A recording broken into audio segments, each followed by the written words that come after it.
প্রত্যেক মানুষ সাফল্যের শিখরে পৌঁছতে চান। প্রত্যেকেই তার জন্য চেষ্টা করেন।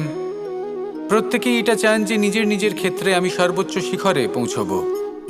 এবার সবসময় আমাদের প্রতিভা পূর্ণরূপে আমাদের সহায়ক হতে পারে না।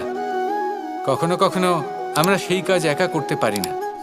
কখনো কখনো আমাদের সাহায্যের প্রয়োজন পড়ে। আর ঠিক এমন সময় বেশিরভাগ মানুষ ভুল করে ফেলেন। আর ভুল হলো এটাই যে কিছু ব্যক্তি এতটাই তাড়াতাড়ি সাফল্যের শিখরে পৌঁছতে চান যে কারোর হাত ধরে পরবর্তী সিঁড়িতে ওঠার বদলে তিনি কারোর পা ধরে ওপরে যাওয়াটাই শ্রেয় বলে মনে করেন। এবার সাফল্য দুজনেই লাভ করেন, কিন্তু কাহিনীর এখানে সূত্রপাত ঘটে। যে ব্যক্তি কারোর হাত ধরে ওপরে পৌঁছন সে অন্যের জন্য নিজের হাতটা বাড়িয়ে দেন, তাকে সাহায্য করেন, তাকে প্রেরণা প্রদান করেন। নতুন সম্পর্ক তৈরি হয়, বন্ধুত্বের বৃদ্ধি ঘটে এবং এই শ্রেষ্ঠ সম্পর্কগুলির সাথে উনি শ্রেষ্ঠ জীবন যাপন করেন। অন্যদিকে সেই ব্যক্তি যে কারোর পা ধরে সাফল্য অর্জন করেছিলেন সেই ব্যক্তি শুধু একজন দাস হয়ে থেকে যান। শুধু তাকে দেওয়া সমস্ত আদেশ পালন করেন তিনি। তার নিজের কোনো ব্যক্তিত্ব গড়ে ওঠে না।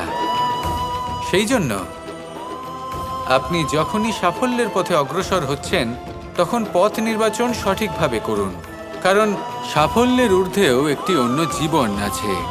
আসুন আমার সাথে ভালোবেসে বলুন রাধা। প্রত্যেক মানুষ নিজেদের জীবনে সুখ এবং শান্তি কামনা করেন।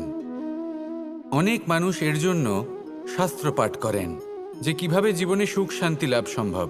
আর তিনটি প্রধান শাস্ত্র যা আমাদের জীবনে আমাদের আশেপাশে বিদ্যমান তা হল ইতিহাস, বিজ্ঞান এবং ধর্ম। ইতিহাস থেকে আমরা জানতে পারি যে অতীতে কিভাবে আমরা সুখ ও শান্তি লাভ করেছিলাম। বিজ্ঞান দ্বারা আমরা এটা বুঝতে পারি যে কিভাবে ভবিষ্যতে সুখ এবং শান্তি আমরা লাভ করতে পারি।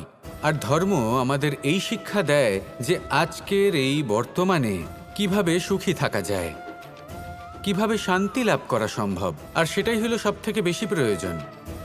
অনেক সংখ্যক মানুষ অতীতে আটকে রয়েছেন, সেখানে অনেক মানুষ ভবিষ্যতের চিন্তায় দিন কাটাচ্ছেন। আজ এই বর্তমানে খুব কম সংখ্যক মানুষ প্রসন্ন থাকতে পারেন, সেটাই শিখুন। ধর্ম এটাই বলে যে যদি মনে কোনো মালিন্য না থাকে, এই মন যদি স্বচ্ছ হয়, কর্মের মাঝে কোনো ছলনা যদি না থাকে, তাহলে নিশ্চিত রূপে জীবনে সুখ এবং শান্তি আসবে আর আসতেই থাকবে। আসুন আমার সাথে ভালোবেসে বলুন রাধা রাধা।